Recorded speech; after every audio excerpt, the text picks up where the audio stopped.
for watching Wood and Shop. I'm Joshua Farnsworth. So when you get started in traditional woodworking, or any woodworking for that matter, there's a lot of tools to buy.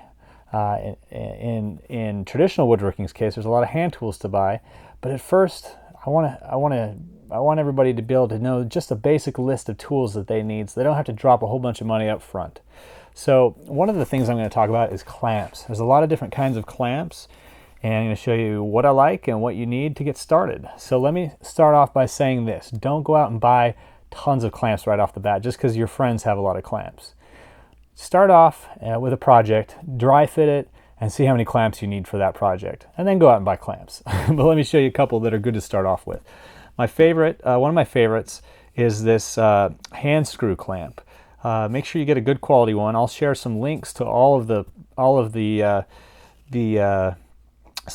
brands and some of the best clamps that I like on my clamp buying guide. You'll find a button or link underneath this video.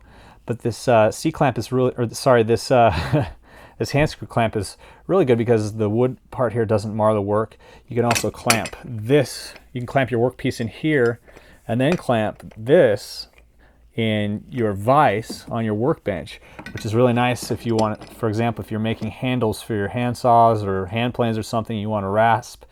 It's really helpful.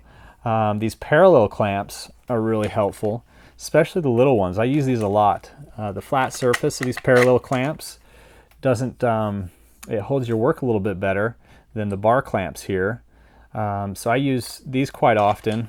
So one or two of these little ones is good to start off with, and maybe one or two of these bigger ones is good to start off with. These bar clamps, I don't prefer them quite as much as these parallel clamps, but they're a lot more affordable, so your choice. A bar clamp here, you can cut out a piece of gas pipe at your local hardware store, and then you fit this bar clamp on. This is really good if you're doing a really big project. So don't buy one at first if you're not doing a really big project. And if you're just starting out, then you're probably not doing a really big project. You don't need a really long clamp. But rather than buying these bar clamps, it may just make sense to just go ahead and buy pipe clamps. So that way you can adjust it big or small.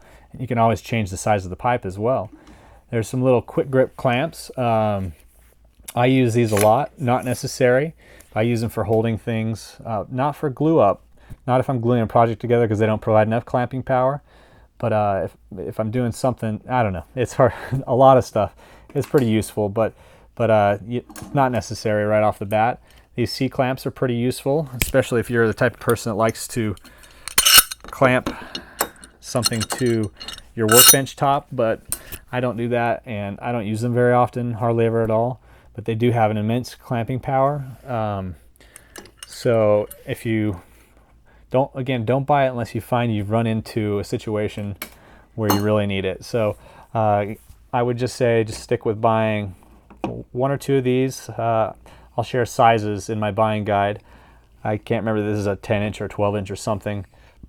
And then maybe one or two of these parallel clamp little ones, and then one or two of the big parallel clamps. But again, don't go out and buy them. Just wait and see what you need. Other than this, I think this is the hand screw clamp is good to start off with. So I hope this has been helpful for you, and I hope it saves you from running out and buying all the wrong clamps and all the wrong tools that I did in the past. So if it's been helpful, please subscribe to the blue button up there and get all my traditional woodworking videos, and also visit woodandshop.com and check out my articles and videos there. So thanks for watching.